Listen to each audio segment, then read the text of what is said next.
Welcome to the live stream, which falls between, as I've just said, in that gap between Belgium and Hungary. We're sort of halfway between the two now, so we can reflect, obviously still on Spa, but look ahead more to Hungary perhaps. And I was just saying that on my phone, at least, it's predicting rain on race day in Hungary. Build up to that, dry, but rain on race day. And yeah, I don't think we'll have the same dramas we had in Spa. We have had, and I've effectively said, and I think some others have said, even some of the drivers, that the days of the really wet Formula One Grand Prix are now over, because whenever it gets too wet, they just delay it or red flag it, and we know what that is. And it's a shame, I think, because Formula One has an amazing history of great wet races and great wet winds, and kind of all that goes away if we're only looking at semi-damp tracks, greasy tracks, intermediates, but we never get the extreme wets out and have proper racing, and that's a shame. On the other side of the coin, of course, there's a safety factor to consider. And on that, I was just about to say, when we got into this whole business of whether we were live or not, I was just getting to this point where we're caught up now, which is that I question whether we need the safety car at all now, because the virtual safety car is so good that we could eliminate all those dramas of how close you can run to the safety car, or the car in front and slowing behind the safety car, all the stuff that we've seen in Canada and Silverstone most recently. All that would go away. All the stuff we had at Abu Dhabi 21 would go away. And all the stuff that we had with Oliver Behrman at Silverstone would go away, because if we had a safety car when the track goes red in practice, immediately, if we had a virtual safety car, everybody would just come down to a regulated speed, the delta, and that would be it. And it'd be the entire track, pit entry, everything. As it is, it's a bit grey still. And I don't know why they don't use the virtual safety car everywhere. It's really efficient. Of course, one of the reasons is that they make a lot of money from Aston Martin for having the safety car. And as I said yesterday, I think it's not the best of the deals out there, because safety car, if we're going to have it, should be the fastest, best sort of car for the conditions that we can possibly have. It needs to be something like, as I say, a GT3 RS, Porsche. That's the look that Formula One needs to have in the heavy wet. It doesn't need a wallowy wallowy, cumbersome looking Vantage, Aston Martin Vantage that we have at the moment. But there's a lot of money tied around that. But one question that did come up yesterday, I think I actually questioned myself about it, was what would happen in the situation where you have to let lap cars unlap themselves. That would be a lot more difficult to do in virtual safety car conditions. It's pretty clear how you do it with the safety car. Everybody's bunched up and they just go away. The answer is, of course, that you don't have that rule anymore. Why do we have that rule anyway? They call it a lucky dog thing in NASCAR, I think, because everybody is so bunched up that it kind of makes sense to get everybody on the same lap. It's not a difficult thing to do. But to what purpose do we really have it in Formula One? We don't need to give a lucky dog biscuit to anyone who's been lapped just because there's been an incident. What's the logic in that? Beyond that, if it was a virtual safety car situation, you wouldn't need to worry about the lap cars anyway, because all the gaps would be there. The race is effectively just frozen as it is, and then you just unfreeze it when the incident's over. So why would you need to worry about the lap cars? They're no more of a hindrance, or no more at a disadvantage or an advantage than they were before. So that's the answer. I thought it through, and I chatted with some mates, and they said, well, why would you need it? Because the gaps are there, and they're absolutely correct. So I think that is the problem, isn't it? We have this safety car, and it does actually bring with it a lot of additional dramas that we don't need, and we don't actually need the safety car. And I think the drivers would have been a lot more comfortable going out, doing 4 or 5 laps behind Lando and clearing the track as best they could, and then, going racing. There's another thing that occurred to me. Actually, I was out walking Dexter this morning, and it suddenly occurred to me, I don't know why it's taken so long for the penny to drop, but I couldn't work out why, when Lando was behind the safety car at Spa, and they were about lap 2 or something, they're going past the pits, and Lando gets on the radio and says, the right-hand side of the grid is still much wetter than the left. I thought, well, why is he worrying about that? Because it's going to be a rolling start. They've already said it's a rolling start. But I think the only reason Lando would have said that was because there might still have been a chance of having a standing start. And he was trying to say to his team that if there's any discussion about having a standing start still, tell them no, because there's inequality from one side of the grid to the other. It's much wetter on the pole side. And I think that brings back my other point, that and nobody seems to be reacting to it, nobody even, the powers that be. And that is that we should let the pole sitter decide which side of the grid he's going to start the race on. What is the problem in doing that? Where is the downside? I mean, the upside of having this additional moment when you can ask the pole man which side he's going to go. And maybe if it's wet on Sunday, you can choose that in a much later point, right up to the start of the race, and which, the pole man should have that privilege, I think. But nothing seems to be happening. All that needs to happen is that they need to have sensors equally spaced on the grid. Okay, that's twice as many sensors, but that is a very small incremental cost compared with the enormity of this moment, which would be great for television, great for, you could even have it as a sponsored segment, the Pirelli whatever, the Pirelli poleman's choice moment, and you go out and you do your TV thing there. It would be a brilliant thing. And I just wish they would do that, because it's logical, and they're missing a trick, I think, in the same way they were missing a trick several years ago when they let the drivers just sit in the cars when the national anthems were being played on the grid. Now they've realized that there's a much better photo opportunity to have them at the front, and the close-ups of all the faces and the local driver and all the rest of it, and the dignitaries. It's the same thing. This moment when they could be out there doing effectively the toss of the coin for a tennis match or a cricket match or whatever it is, or football, they're missing that moment. They should be doing that. The pole man deciding which side of the grid he's going to choose. And I hope they do that sooner rather than later. They probably won't. Anyway, there you go. We are live now, so that's good. And we are doing our second live stream in, less than 24 hours. It's good, isn't it? I'm going to kind of keep going if I can. One thing I was talking about yesterday, somebody asked about great wet races, and I kept thinking of another one just as I was about to move on to the next topic. And one I didn't mention, which needs to be mentioned, is the 69 International 100 at Warwick Farm, which Jochen Rindt dominated in his Lotus 49B high wing. I don't think he was ever on positive lock at any stage. Maybe he was. The whole thing was just a demonstration of Jochen Rindt opposite lock slides. It was unbelievable.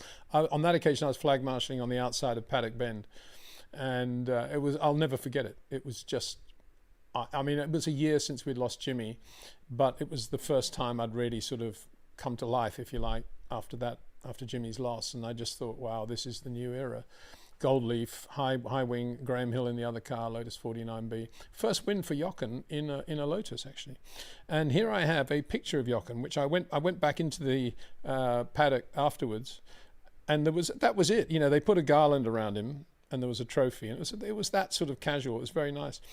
I just love that picture because that's Nina, his wife, on the left. And the first thing she did when he got out of the car, you can see he's a bit wet there, because it was an open face helmet, of course. He had an open visor, is light up the old gold leaf cigarette, which I thought was quite impressive because gold leaf cigarettes weren't actually for sale in Australia at that point. So they'd obviously brought a whole lot out with them. I was far too young to understand the significance of cigarette advertising. I just thought, wow, that's Jochen Rindt, and that's a gold leaf cigarette. There's a couple of other pictures I just came across in looking for that one. I took that one. This one was taken by my buddy Paul Hobson. Anything in colour from the Tasman was Paul. Anything black and white was Peter with his cheapo black and white, box brownie Kodak camera, which is it was just literally a box for those that remember it, and it was a lovely sound when you press the shutter, ka-chunk. But you can only take 8 photos, I think, at a time, something like that. So I used to carry lots of film with me. It's all a big drama when you had to unwind it and hope that it wound tightly, because if it didn't, the light would get in and all would be destroyed. It was a big moment when you went to the chemist 3 days later to pick them up to see whether they'd come out or not. Anyway, this is a picture Paul took at the start of that race on the grid, 69. Chris had an incredible, that's Chris Amon in the David Mackay run Ferrari, effectively quasi-works Ferrari. Beautiful car. Absolutely gorgeous. Look at the proportions of that, the shape of that, the wing, everything about it. And that was a serious 2.4 litre V6. It was a Formula 2 car with a 2.4 litre V6 Ferrari engine in the back. Just brilliant. And that's next to the steering wheel and the Shell badge, which was the Shell New Zealand thing. They had that steering wheel there.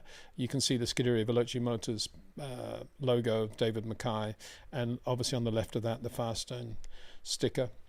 But anyway, getting back to the point, Chris had an incredible duel with Jochen in the dry in qualifying, and literally Chris would go out and do a time, then Jochen would go out and go a tenth quicker, then Chris would go a tenth quicker. From memory, Jochen did a 23.8 or something like that, and Chris did like a 24.1, I think, in the end. And he qualified second, obviously. You can see that's the start-finish line. But in the wet, he had an early spin, and he wasn't really in contention, so that was that. The year before, I just came across, because it's such a lovely photograph that Paul took as well. You might have seen the famous picture he's got of Jim Clark on exactly that corner, which is the S's at Warwick Farm in the Lotus 49. He's got a lovely drift on. But here's Piers with slight understeer in, I thought it was an absolutely gorgeous little racing car there. That was the John Coombs McLaren M4A Formula 2 car, which was, you know, long before Bruce was winning with Formula 1 cars. He produced this beautiful little Formula 2 car. Absolutely gorgeous. I think it was designed by Robin Hurd, and those Piers effectively hired that car from John Coombs, I think, for the Tasman, put all his money into it, really, and was just right there, effectively the quickest of the, what they call the FVA form. It wasn't Formula 2 at the time. I think we called them the 1600. That's right. We just called them the 1600 class.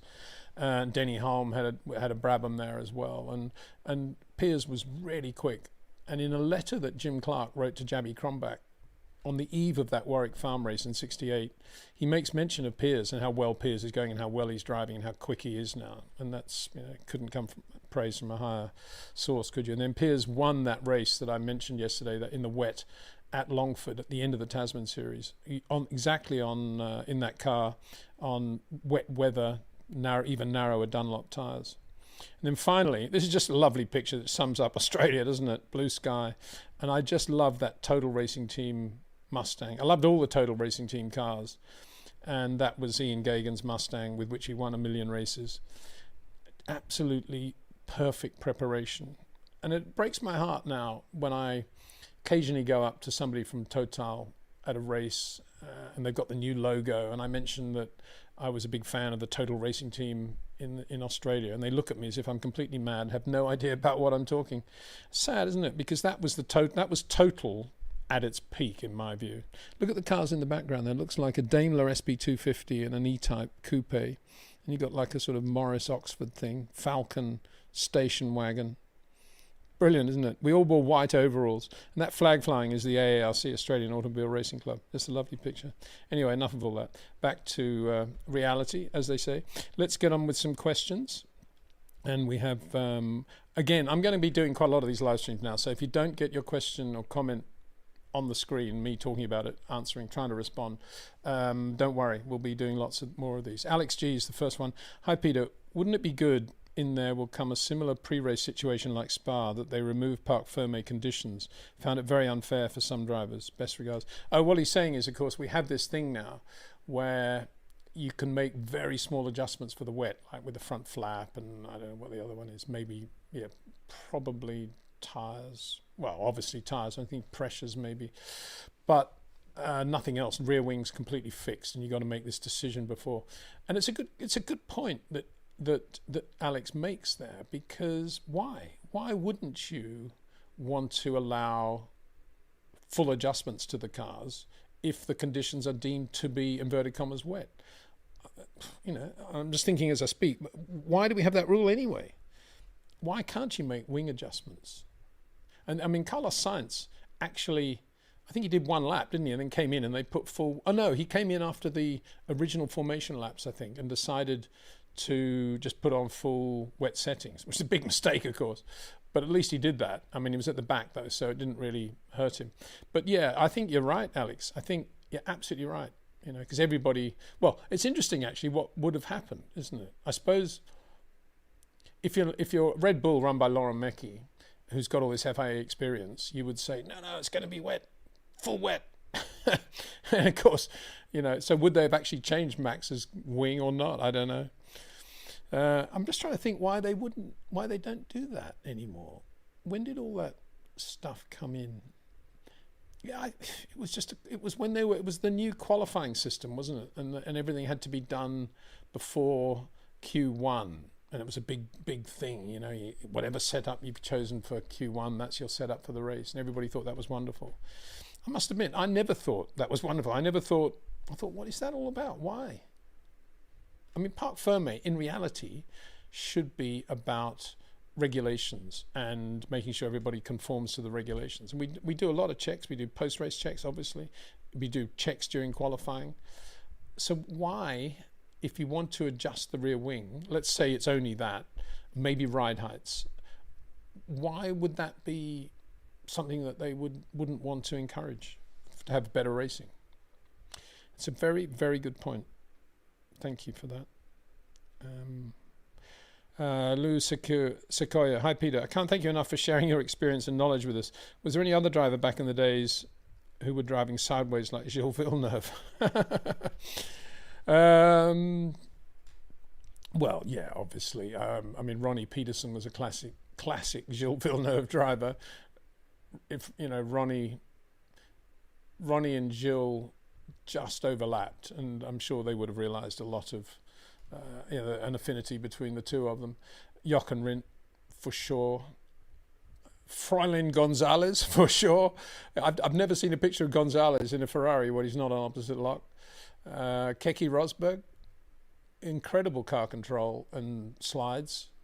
And I experienced those firsthand, sitting next to Keke at Donington in a Ford Granada. And it was literally, as we came through that uphill right-hander that leads onto the back straight, it was like, he just went in completely sideways. And he literally had one finger on the steering wheel. And he's just doing that and then just releasing it, letting the wheel come back and going.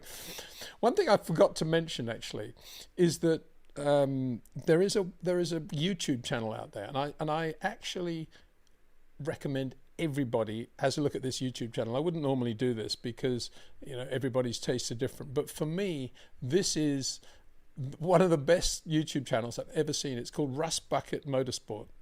And this guy, he never shows his face, which is very cool, actually. He doesn't really talk very much.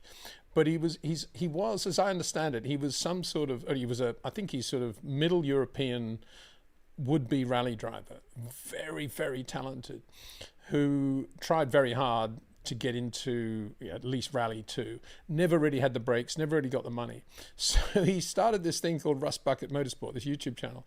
And what he does, he buys standard old VW Passats and Nissan Micras and things like that you don't really want to touch, and drives them through. And I don't know where this is, but he's got this sort of stage which is gravel, trees, some fast bits as well, and tarmac sections as well. And he compares them all, and he does all these things. And his car control, I can tell you now, if Max was watching it, he would think, whoa, this guy is good. He's that good. You've got to watch it, Rust Bucket Motorsport. I only mentioned that because it reminded, the whole thing about Keke doing this with the wheel and doing that reminded me. Montoya did a bit of that as well. I did a lap of, what was that place in the Midlands, with the bank circuit? I forgot what it's called now. Anyway, I did a lap in an M3 with Montoya there, not on the banking. And he was doing the same thing, just letting the steering just come back automatically, sliding around. So yeah, they were two. I mean, Ronnie was unbelievable. I told you that very, very illegal story of Ronnie and his mate Tim Schenken coming back from Silverstone, and they're following one another. Tim's following Ronnie. I don't know what they're in, but Ronnie's annoyed because there's some slow car holding him up on these English country roads, and there's a garage comes up, and Ronnie goes through the forecourt of the garage to pass the slower car. Obviously, full opposite lock. Oh yeah, that was another one. Frank Williams told me this. This was 3 of the M4, which is it goes off on. It's almost a hairpin exit. It's not a slip road. It's not a normal slip road at all. It goes down and then it just tightens up, and it's a horseshoe. It brings you right back, and it's maybe it's not junction 3. Sorry, because Heathrow's junction 3. It must be about junction 5 on the M4 in London. And he said he was driving with Jochen once. I think it was a 3-litre Capri V6, and he said there was no traffic, and Jochen was sort of looking at it, and Jochen was in the fast lane. And Frank says, well, this is the exit coming up now, Jochen. And Jochen, in absolutely flat out, just turns the Capri on full left lock to go into this thing from the right-hand side of the motorway into the left, right across the motorway, completely sideways in the Capri. just blipping the throttle and doing what we now know as donuts, basically. They were the days. I think Frank told Jacques Lafitte about this, and I think Jacques did one from the middle lane going in. Oh, we shouldn't be telling all this stuff, should we? Terrible. All that stuff about Jean-Pierre Jarier using the hard shoulder to pass everybody to get his flight after winning the F2 race at Mallory in 73 in the March, and the roadblock at the end, the police roadblock, and Manu Zarini holding the lap record around the périphérique of Paris until he was beaten by Johnny Servo's Gamin. Yeah, they were the days, were they not? You want a little bit of that, you can still go to Germany, to the Autobahn, or do your lap of the Nürburgring in your GT3 RS with your DRS from the GPS above. All these GPS, DRS, you know. Anyway, sticky ding dong. I think this is coming from the Asiatic side of the world, Australasian side of the world. Hi, Peter. Ayrton, Lewis, Michael, Max are highly hailed for their wet weather abilities, but seems to me very few appreciate just how good Jenson Button was in these conditions. Thoughts? Yeah, absolutely right. Jenson in the wet. I mean, his first win was in the wet, wasn't it? That superb race in Hungary in the rain. It's another race I should have mentioned, actually. And he's had his fair share of wet wins after that. I think, for me, Jenson falls in the category of Sergio Perez and Pedro Rodriguez, in that he very, very good power application, excellent, and that's so important in the wet. Very good feel for when he can get the power on and how loaded the car is at that point. And as I've often said, Jenson still has, he's still racing obviously in WEC, isn't he? Incredible synchronization between his brake and throttle. Overlap was not a word that is in Jenson Button's mind. It's perfect as well. It's not just boom, boom, boom. It's just like as he's coming out of the throttle, he's coming on the brakes at almost the same rate. He's just amazing to watch in terms of his telemetry.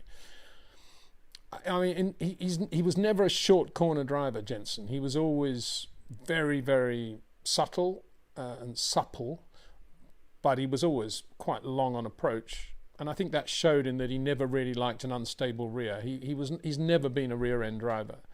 And maybe alongside, say, a Rodriguez, that would mean Pedro would be probably slightly better in the wet, in that he would just be a bit more, dare I say, fearless. But you can use that word going back to when Pedro was racing in the 70s, because you had to be a little bit fearless. Just blank out the trees and the concrete walls.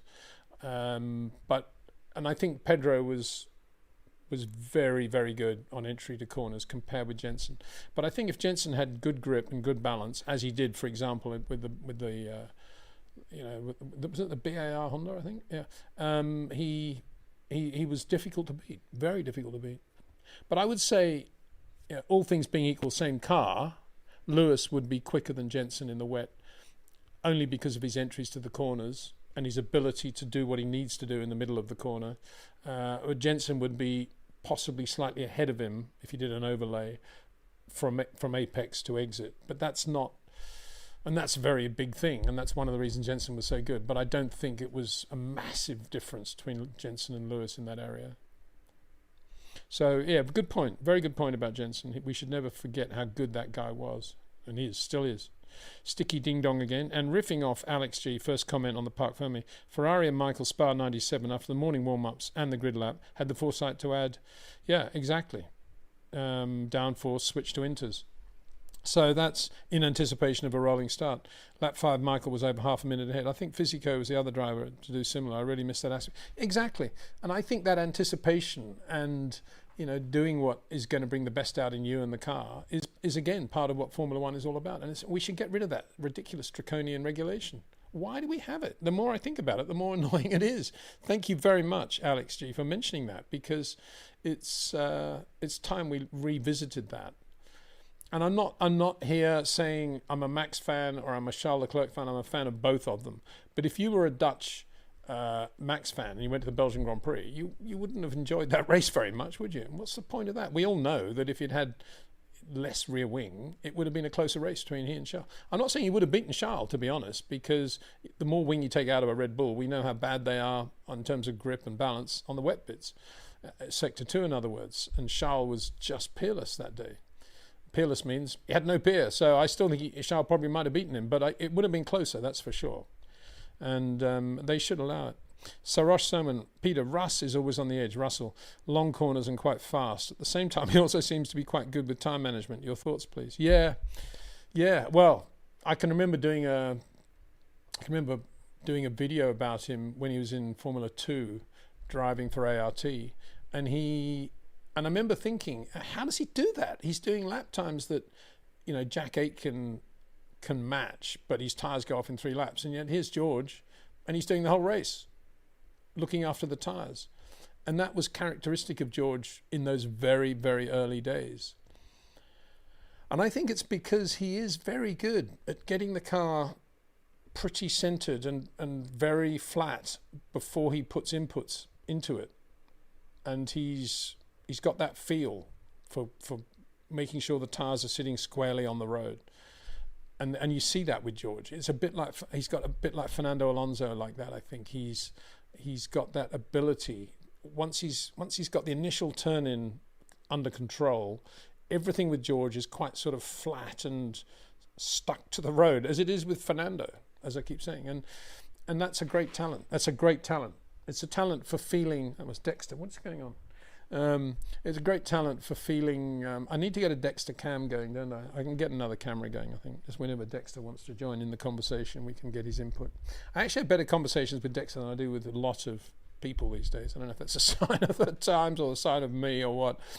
Anyway, that's a great point about George. I mean, as you say, he's not a short corner driver, but that would indicate that he's got all that. He's got all that ability, and he's got a huge palette from which he can draw. And maybe if he did work a little bit harder on that side of things and got in a little bit earlier, a little bit softer, that he would pick up even more speed. That's the one area where he lacks, you could say, but he's very good in everything else. Sarosh Soman, Peter, from my understanding, Lewis spinning at bus stop, was it because he was turning in and braking like he used to do, or something else, please? He looked like he was using short corners at Spa. He was, and he's starting to use more. He started to use more in Silverstone, actually, to my eye, and I was I was very disappointed actually that he had such a horrendous qualifying at Spa in both sessions. And when that happened, when he spun like that, if you looked at the trouble George was having to get the medium tyre to work in that, as we saw in SQ2, there was Lewis on the medium in SQ1. And he'd already aborted his first lap halfway through, if not 2/3 of the way through, in terms of corners that the tyres had to go through. And my thinking was that the tyres were just too hot. And that's what George said. The tyres were just getting too hot. And the tyres were too hot. And by the end of the lap, when he hit the brakes and the thing went sideways, it was a function of when those mediums lose their tyre window, the driver has very little feel for what's going on. And as I said at the time, I can't remember Lewis ever doing that, and it's exactly what happened. And he said the same thing. It's the first time it's ever happened to him. You hit the brakes and you're starting to turn in, and the back end goes. And obviously, Fred Vasseur thought the same thing, because his quote shortly afterwards to the media was, Lewis locked the rear and paid the penalty. And then we find, and this was by me Googling perplexity, which is the word on top of Lewis's helmet, quite fittingly, really, this in 2025, AI company, this huge startup company in San Francisco. And I said, okay, you're the greatest AI company on the planet. I asked it, why did Lewis spin going into the bus stop chicane? And it said, Lewis Hamilton spun because he was running a new component on the rear suspension. This had also caused problems for Charles Leclerc in a previous race, and the rear suspension modification was changed before the race. Which actually is quite weird, because no changes were made to the Lewis Hamilton car before the race, because we would know about them, because they're always coming out from reports from Joe Bauer. So there was nothing physical changed. So we're talking about a software thing, but they're saying a rear suspension thing. It all sounds very odd, doesn't it? And if Freddie Vasseur didn't even know about it, it's odder still. But to give everybody the benefit of the doubt, let's assume there was something there in terms of brakes, load of the car, when you apply the brakes and the load you have in it, and it forced it to do that. It was probably exacerbated by the medium tyres at that point.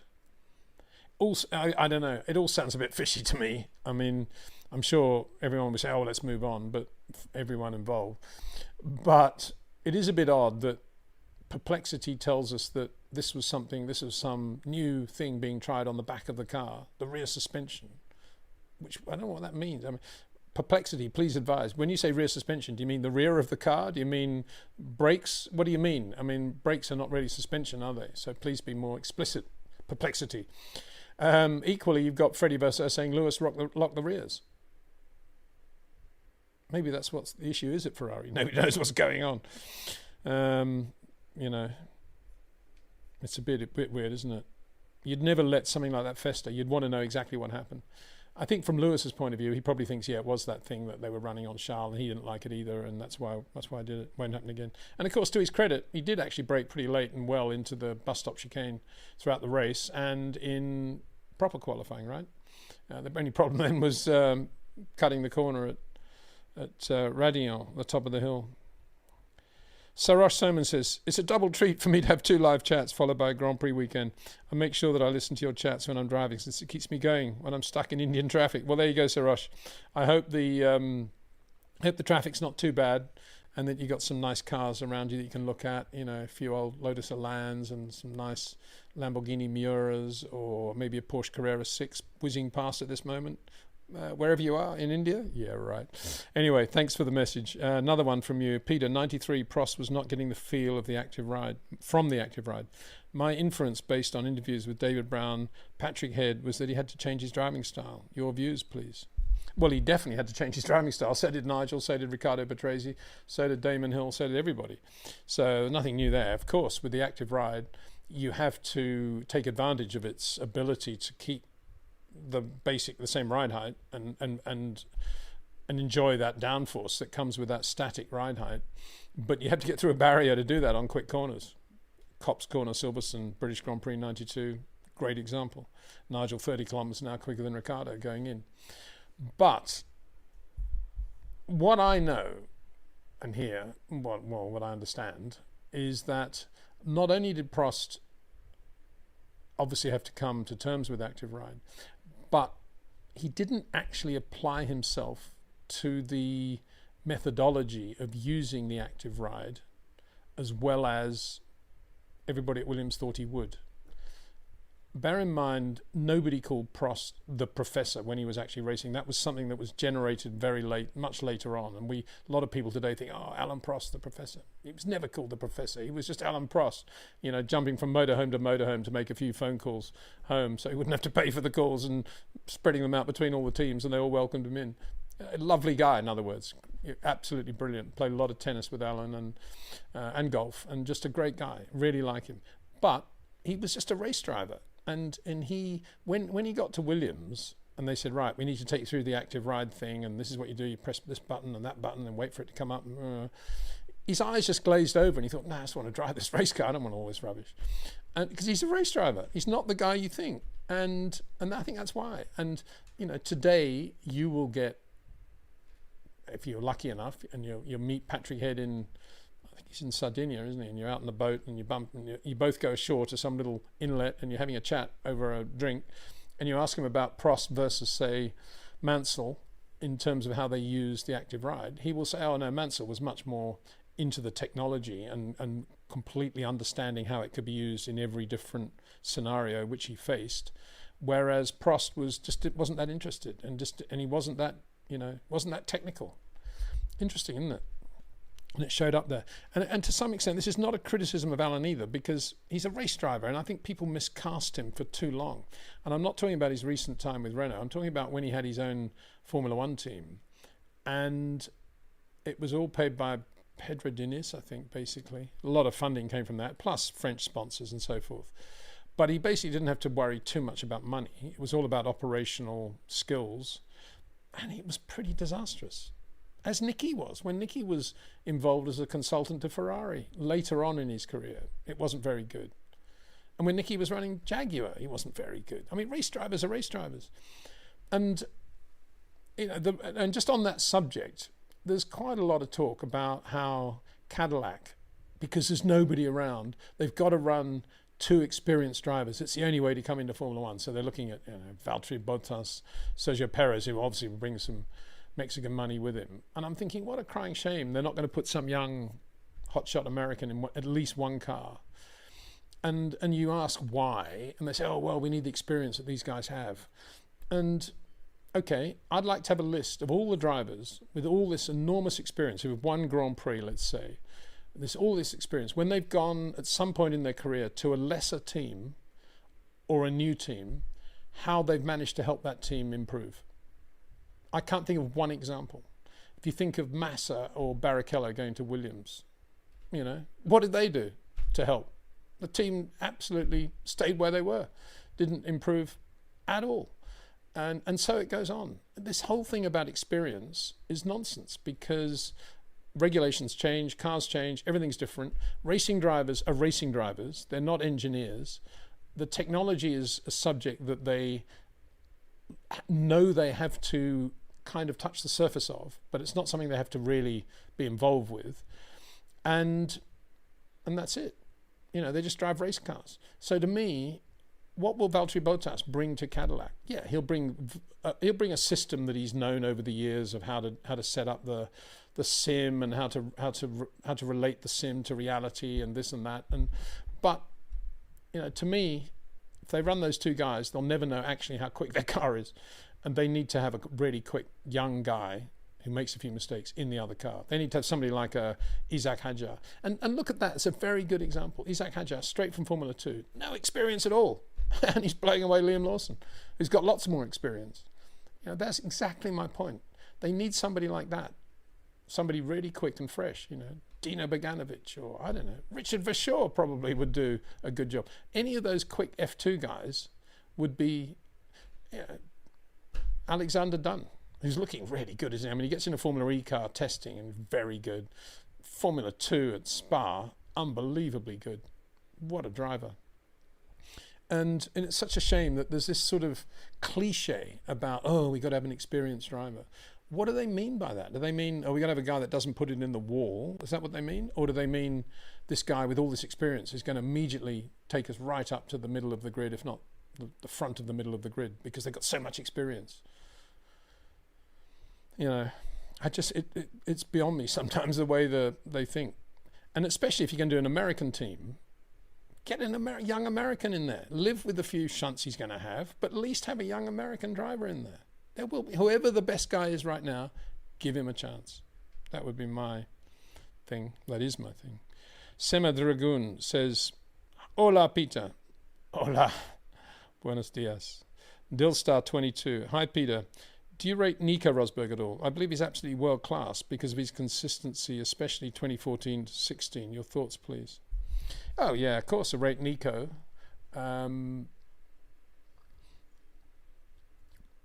Yeah, I mean, I wouldn't have said he's as quick as George Russell or was as quick as George Russell, but we're talking very, very small difference. He was, right up there, very polished, very, very soft inputs, and one of the most intelligent drivers of his era, no question about that. Intelligent in a beyond Formula One way, and at a time when Mercedes were exponentially throwing really impressive driver aids onto the car, Nico was able to get his head around them and understand them and work with them as well, better than anyone really, I think. And he had a very good system at Mercedes where when he was doing the sim, he always put all his overalls on, the helmet, everything had to be the exact temperature that he was going to be in that Grand Prix. Sweating like a pig, of course, not a pleasant thing, but putting himself through it in a very methodical way.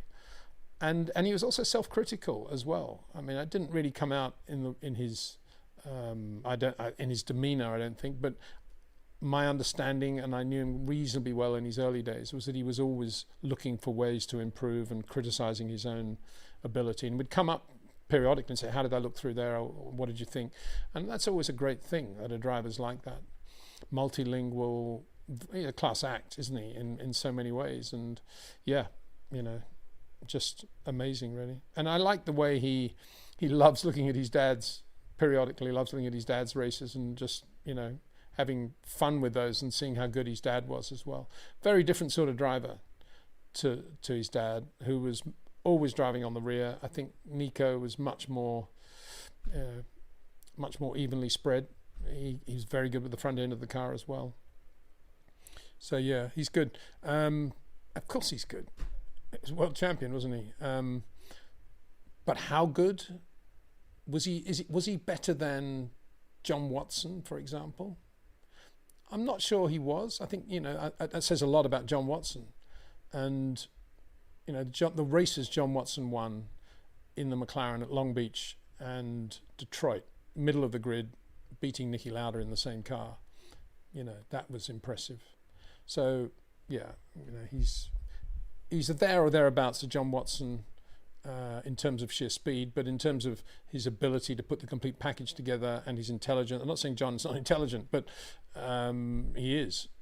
But Nico was able to hone his intelligence into the racing world, the changing racing world at a perfect time. It was a perfect storm, I think, for Nico. Whereas John was probably a bit too intelligent to be at Brabham or McLaren when he was, and he took too much. Why am I comparing Nico with John? Because I think lap for lap, they're very similar drivers, actually. That's why. Gandalf the Fool. Hello, Peter. Long time no see. I kept missing your live streams until now. LOL. How have you been? Well, I'm great. Thank you very much. Yeah, I just got back from a long trip to, Germany first and then Estonia for the rally. Lucky enough to be there to see Ollie Solberg pull off the impossible and win the Rally of Estonia in a Rally 1 car, which is the reason we went up there anyway, just to watch him, because I had this feeling that he was going to do something super special. And he did. Even on the super special stage, kind of. So, yeah, he was. He was second, I think, on that stage, that last one. So, yeah, the Wolf Power stage. So that was great. And we got the Rally of Finland this weekend. Won't be there, but that's going to be fascinating too. I think Ollie's just going back to Rally 2 again, isn't he? Imagine that. Imagine, let's get it. Let's have a very good example. Imagine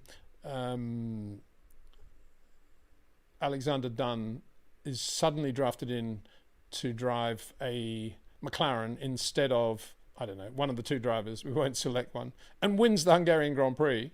And then the next race, which is Zandvoort, is back in Formula 2 again. It'll be a similar thing to that. Anyway, David Hughes. Hi, Peter. Hi, David. Aaron Lee again. Hi, Peter. I'm concerned that we'll see very conservative wheel-to-wheel action next year because of the risk of damage to the active front aero. Do you share that concern? I'm just concerned about the active aero, period. I just don't think it's a great idea. I don't like any artificial aero aids. You know, when the aerodynamic revolution began, excuse me, much later in Formula One than it should have, because there was Jim Hall showing everybody how effective a big rear wing could be back in '67. Formula One, eventually the penny dropped in '68, and by '69 we had adjustable wings, cockpit adjustable wings with a pedal on very high stalks, front and rear, over the front and rear axles. And these stalks were breaking and moving, and we had some horrendous accidents. And the whole thing was banned. And I think it was banned for a very good reason, because when you're playing with air and you're effectively turning an aircraft wing upside down and creating suction, if something goes wrong, it can be a disaster.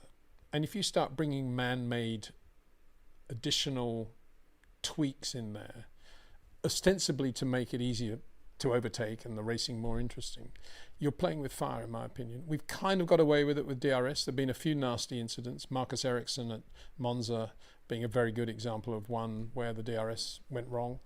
And more recently, obviously, Jack Doohan at Suzuka. Then instead of backing away now and saying we've got cars where we've spent a lot of time and energy trying to make it easier to overtake, there's less turbulence out the back, the front wing is less affected by the turbulence, we're going even further. We're adding more to the human element of human adjustability element of aerodynamics of the air, and we're adding active aero, and I don't like it. So I don't like it from a safety point of view. I don't like it at all from a DRS is a great thing point of view, because I don't think it is. As I said in another live stream, I think I might even have said it in the video at the time, excuse me, if we'd had no DRS at all, we would have had more overtaking in the sprint race, for sure. because nobody would have had exactly the same wing settings, because they would have been looking for advantages, and some people with more wing would have been quicker on sector 2, some with less would have been quicker on the straights. Because DRS is there, because the effect of DRS is so much bigger than the smaller effects of wing adjustment that you can make before parc fermé, it kind of just blankets everything, and everybody's just stuck in a DRS train. And I think I'm the only person in the world saying that, but I think it's absolutely ridiculous, and we should get rid of DRS, and we should certainly not be going to active DRS. In terms of, if we go to active DRS next year, which appears to be the case, and the drivers are very concerned about damage, will they be more conservative in the way they race? No, I don't think so. I think they'll all just do what they normally do. So, because that's what racing drivers are. I don't think they'll leave any more margin than normal. I think it's going to be more of an issue of, is this car able to go into this corner without rear wing? Corner like we saw that initially when we went to Zandvoort, that last corner, didn't we? Is that going to be okay without DRS? And eventually it was. But that's, why do you want to ask those questions of these cars? They're so quick anyway. Why do you want to play around with all that? To me, it's, as I say, it's playing with fire. Anyway, David Hughes, what are your thoughts on the BRM P153 or 160? Had a bit of a soft spot for them. Nice looking cars. Yeah, beautiful cars. BRM P153, P160, designed by Tony Southgate. Lovely cars. They had the sort of fuel low down in curved, bulbous sides of the car. It was at a time when Yardley were the sponsors of BRM, and the car looked superb in the Yardley livery. It was almost as if it was designed to be in that livery. The previous car, I think it was the 153, I think the John Surtees car in '69, was dark green with yellow, never looked quite the same. Sorry, dark green with orange, the BRM orange. Never looked quite the same and cool as the 153 and the 160. And I love that. I love those cars, like you. And I had on my wall as a kid, I had a picture of Pedro sideways at the French Grand Prix in '71, just before he was killed, at Norris Ring. And the caption was, "Hold it, Pedro," with an exclamation mark. And Pedro's like this, and it's just a great picture. I love that car. And yeah, quite often recently, whenever I've had one of those BRM V12s nearby, I've always recorded the sound of them at idle and rev. They were superb. They were incredible cars, and the V12 BRM was a great engine, and did well because of its shape, and it was relatively reliable too. The sight of Niki Lauda in a 160, I guess it would have been in 74 British Grand Prix, 73 British Grand Prix, was understeer slightly with the Firestones, but really, really quick. And the sound of that engine is accelerating out of Copse through Maggots into Beckett's. You don't forget that. Yeah, it was a Tony Southgate car. So, yeah, good, all credit to him. He's still around, Tony, too. Good bloke. Gandalf the Fool, question, does age affect drivers' car control? It would seem that Lewis was happier with rear sliding when he was younger than he is now. He lost the rear a couple of times already this season. That's quite a good question, isn't it? Well, it's a very good question. I think AJ Foyt summed it up once when he was asked about getting older. He said, no, the first thing that goes is the peripheral vision. And sorry, I'm not allowed to do imitations either, and that was a very poor Texan accent as well, I know. The first thing that goes is your peripheral vision. And I think he's right, and I think so long as you have your peripheral vision, your car control is always, if you've got naturally good car control, it's always going to be there, related to everything that you're feeling through your peripheral vision, and obviously through the seat of the car. But peripheral vision is important, combined with all the senses you're feeling through your body. And as my understanding of the human body is that the eyesight is more likely to go than any of the nerve endings or senses that you have. And so that is the limiting factor. Now, in the case of Lewis, I don't think that is an age thing. I think it's whoa, what is this all about? The test in Barcelona, and then we saw here, and he's had a couple of others as well, of course. So I think it's just lack of feel. And Lewis, as I've said many times now, prior to Abu Dhabi 21, he'd never really driven a race car in which he didn't have feel through the seat and through his arms and through his wrists and his fingers. and everything, he felt part of the car. And I think from the beginning of 2022, with the bouncing and the tire deg and everything that was bad on that Mercedes, he kind of lost. He was lost because he didn't have as much feel through the seat as he normally would because of all the bouncing and everything else that was terrible on the car. And he had to start driving in a different sort of way, in a more conservative way. And even then, of course, it's led to issues. And he's just coming out of that now a little bit. We saw it at Silverstone, we saw it at Spa. And let's hope it works for him in Hungary. And he goes into the August break with that feeling that he's kind of more on top of the front end than he's ever been in recent times. But I don't think it's age. And I really believe that if the McLaren, if Lewis is at McLaren right now, he'd be winning Grand Prix. And if Fernando at his age can win the championship next year, if the Adrian Newey car is a good car, Fernando can win the championship. The age won't be an issue for him, in my opinion. For further reference, Juan Manuel Fangio, who lost 4 or 5 years of his career due to World War II, and came back a middle-aged man, and that was the beginning of his Formula One career. So, and he wasn't a problem for him, was it? Wasn't a problem for Jack Brabham either. 1970, he was 44, and he nearly won the championship in 70, and he was quicker in many races than Jochen Rindt in a Lotus. And Jochen was quick that year in a Lotus, whether it be a 49 or a 72, he was quick. And Jack in the Brabham BT33 was as quick, if not quicker than Jochen that year, age 44.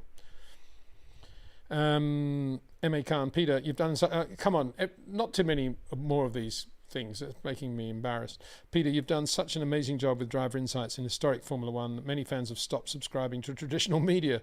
It's the same old stuff. Can you do race watch-alongs? Well, I don't know. I quite like to do race watch-alongs, actually. That'd be quite fun. It'd almost be like the old Speed TV days. So we might give that a go. Thank you, M.A. Khan, because it is something that, I wouldn't do it in any way to infringe. I suppose the reason I've never done it so far is because I'm always a bit nervous about the rights issues and doing what is effectively live commentary of the race. But if you do it a little bit, not delayed, but there's no moving pictures and you're just doing commentary. I also thought for a long time, do people really want that? If they're watching the picture, do they really want some other person talking about it? But I'll give it a go. I might give it a go. Maybe we'll try something. I don't know. Maybe Zambot will have to think about it during the August break. I will continue to do live streams. So if people have got any input on that and they would like to see if we can do some watch-alongs, I'll be happy to think about it. Yeah, please, let's get some reactions to that. Same from M.A. Khan. Can you tell us a little bit about Nelson Piquet as a driver? How good was he? We never hear much about him despite winning 3 titles. How would he compare to modern champions like Alonso or Vettel? Oh, yeah. Right up there with Alonso and Vettel. He wasn't a short corner driver, which perplexed him, obviously, when he was up against Nigel. That's why, a bit like Senna, never really understood Nigel. I don't think Nelson ever did. He'd never understood why Nigel was so quick. And always assumed, like a lot of drivers, that it was due to Nigel having some special part that Williams gave him because he was an Englishman, or some engine that Honda had done for him because Frank had asked for it. None of that was true. I was there at the time, and Nigel, if anything, had less of an opportunity than Nelson because he never had the use of the spare car. And we had 3 cars at the race in those days. And certainly Honda from day one were massively into Nelson. So, and in the contract, Nelson's contract, it said if there was a difference between 2 Honda engines, a couple of horsepower on the dyno, the most powerful would always go to Nelson. So, yeah, because Nelson was so political, and you get the feeling of why that was. I just described it. That goes back to F3 even. Certainly, I think Bernie brought the best out of him in that as well. It's easy to think about Nelson only in those terms, but we should also remember that he was a very, very fast racing driver. Just in his own right, he was a fast racing driver, period. And I would say he was Lando Norris, cross between Lando and Oscar Piastri. He was that quick and that good, but not a short corner driver in the way that Nigel was or Carlos Reutemann was. But he was good. But clever. He was a smart guy, clever guy, understood what it took to make a car work, and not afraid to cut a few corners, metaphorically and physically. And if you think about it now, another perfect storm: Bernie, Gordon Murray, Nelson Piquet, Charlie Whiting, Herbie Blash. I mean, impossible to beat that, as Carlos found out in '81. So, particularly with Bernie, at his own discretion, deciding which races should carry points and which shouldn't, after the race had been held, which was the case, of course, with South Africa '81, which Carlos won, and then went back to Europe, went back to Argentina with 9 points in his pocket, and then woke up a month later, 3 weeks later, to find the points had been taken away for no reason. So he would have won the championship had that not happened. And Bernie was the guy that did that, and Bernie owns a team that then allowed Nelson to win the championship. Bernie would say, well, it's just the way it happened. You know, that was when the peace was settled with Balès, and that was the compromise. South Africa didn't count. Well, you know, that's what happens if you don't have somebody with an arm's length position, from being a team owner to also being the guy controlling world motorsport. Anyway, Nelson was in the middle of all that, and he kind of loved it all, and he loved all the giggling and laughing, and he was a great practical joker, Nelson. I remember once when I was at Williams, and I must have been, I don't know, certainly '86, I would think, quite early on, and the whole business of leaving a voicemail was a big new deal. You know, everybody had answer phones, and nobody really knew how to work them. And I rang Nelson in Monaco on his boat. Actually, he had a phone on his boat to ask him about something, and I picked it up and I rang him, and it rang 3 or 4 times, and it went to his outgoing message, and the message said, "Hey Jimmy, I'm on the boat. Where are you?" That was it. That was the outgoing message. Yeah, we were all a bit confused at that stage. But Frank loved Nelson much more than he liked Nigel, really. I mean, Nelson was a breath of fresh air for Frank, because he personified everything that he imagined a racing driver should be. You know, oh, who's this? This is Skoda, Spain, just about my new Rally 2 car. 1 second. Victor. Oh, hello, Peter. Hello. Yeah, good. I'm just in the middle of something at the moment. Sorry, can I ring you back? Yeah. Thank you very much. Okay, ciao, ciao. Bye-bye. Bye. Yeah, that's the new Rally 2 Skoda. Anyway, you know, Nelson with the very glamorous girlfriend, Catherine, I think she was called, and he was one of the first guys I ever saw with a backpack, actually. I thought, wow, that's cool. That's because he used to ride around on his motorbike with a backpack, and then Catherine behind, and everybody thought it was dead cool. And Nigel was much more of a family man, as we know. And so, you know, Frank loved all that sort of cosmopolitan glitz of Nelson. Nelson, like James Hunt in a way, never really cared about how he looked or what he wore. He wasn't into all the bling of today. He was definitely, you know, jeans, t-shirt. Oh, I got to really wear shoes. Pain in the neck. Good guy. And a lot of credit for Nelson's success should go to Greg Pee-wee Siddle, a very nice Aussie. I haven't seen him for a long time. A really classic Aussie. He doesn't say that much, but when he does, it's the right thing. You know, a bit like Oscar Piastri. And he was working at Ralt as a mechanic, I think, or just a sort of assembler of cars when Nelson arrived on the scene. And they very quickly bonded, and he became Nelson's sort of chief mechanic in Formula 3, and they got up to all sorts of mischief together. Away from the racetrack as well. Yeah, so a good combination of Pee-wee and Nelson. And then Roberto Moreno came along. He was Nelson's protege for a long time. Another Ralt driver, 1 million races for Ralt. Never really had a good break, actually. And his career was sort of siphoned off by Flavio when he decided to put Michael in the car. But, yeah, fun times, really. David Hughes says, hi again, Peter. Hi, David. Milestone, I'm going to have to stop fairly soon, guys, because to do these regular things, I'm going to make them a little bit shorter. I've got to be a bit disciplined. I've got to go and... well, actually, I've got to do some...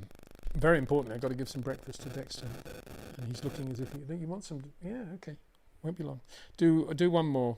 Mouse down. Dear Peter, concerning restarts, do you think the drivers have some preconceived idea of where the right place is to step on the gas? Or is it more down to mirrors and intuition? It's a good question. And you know what? I was asking a driver, who was I talking to about this? I think it was Ollie Berman. I was asking him when, just not a restart, but when they're on a qualifying lap and they're going slowly into the last corner. And then it's a good example would be Hungary, actually, because that last corner is quite near the start-finish line. Do they work out very, very precisely when they're going to start going really quickly? Is it 1/3 through the corner, 2/3 through the corner?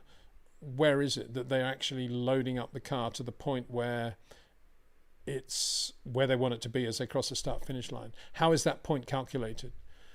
And the answer was, well, just feel, really. Nothing too scientific about it, which I was quite amazed by, but given by all the other stuff you get about, the clutch and this and that, the number of burnouts they do, and everything has to be perfect. And yet, when they're doing a lap, they're a little bit slipshod about it. And it will show in Hungary, because there'll be some guys starting their lap, and they're trying to do a slow preparation lap, and they'll go into that last corner, and they'll be, if the tyres are absolutely perfect, they may overuse them a little bit by going in at the right pace. How do you know exactly what pace to go into? Is it just after the transition point?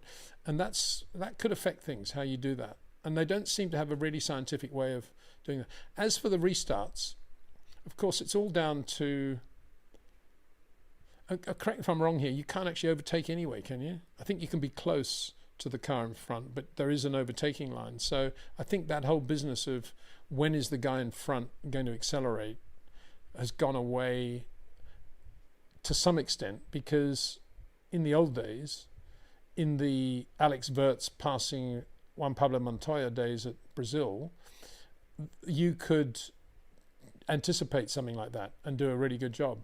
But I don't think you can now. It's just like, yeah, I'm really close, and that might give me the run into the next corner, the first free corner. The radio, the guys on the radio do a lot of talking when they're behind the safety car like that, and everybody knows when the leader has gunned it. All the engineers say, right, go, it's all there, and everybody knows it, kind of. It's all delayed when you see it on TV, but if it's on real time, they pretty much know what's going on. And there's a bit of an art, obviously, in knowing when to go, but again, it's kind of diluted by the overtaking rule. So, I just finished with Bramwell. Says Piquet's Formula 3 championship was a masterpiece. Yeah, masterpiece in, I don't know what, a masterpiece in driving for sure, masterpiece in very, very clever preparation of the car too. Won't say any more. It was his big accident. Oh, and don't forget, 1980, I think it was 80. Yeah, it must have been. I remember looking at Nelson Piquet's Brabham BT49, the Cosworth car, really quick car around Monaco, and we're at Monaco now, qualifying. After qualifying, looking at the rear wing, and under the white paint with the Parmalat sticker on, I could see an Alfa Romeo logo, which was the rear wing from the much heavier Alfa Romeo car from the year before. It was obviously a heavy rear wing they had on the car. In those days, the cars were measured before qualifying, not after. Weight. Yeah, so it had massive rear wing on the car, lightweight. Yeah, big shunt, obviously, at Imola in the Williams, and it was a big shunt, and I think it did affect him. And he also had that huge shunt at Indy, didn't he? And that was not good. So yeah, that took edge away, that Imola shunt for sure. But he didn't need that much, really. He was number one Williams Honda driver, and he did win the championship in '87, drivers' championship, and then he left anyway because he wasn't happy, and he took Honda engines with him to Lotus. So there we go. Oh, I've got to do this one. Evening from Australia from Wollongabba. Wollongabba? Not Wollongong, Wollongabba. Mega. I love those names. Jack, my son, was talking about Australian names. We were trying to think of as many cool Australian names as we could, from Murwillumbah to Cooma to Wagga Wagga. Real Aussies only just call it Wagga, don't they? Here's another one. I've never heard of Wollongabba. Sounds great. And moving on, there's Daniel. Greetings from Dubai. Thoughts on the Dubai Autodrome for Formula One? Too many races in the region already? Question mark. Money, money, money. I'm sure if there's enough money, Formula One will be flocking to the Dubai Autodrome. Sad to say that. Sounds a bit cynical, doesn't it? But I think I'm right. On that note, thank you very much, everybody, for being a part of this. It's been wonderful. And we'll do more. If I'm really feeling energetic, I might even do another one tonight. I don't know. Maybe I shouldn't get into this, because then you're gonna have to keep doing it. Not a good precedent, but I'll have a go. Maybe. Let me know what you think about watch-alongs, because it's something you might look at. Bit different, wouldn't it? Anyway, I'll do the proper ending now. Thanks for watching. See you soon.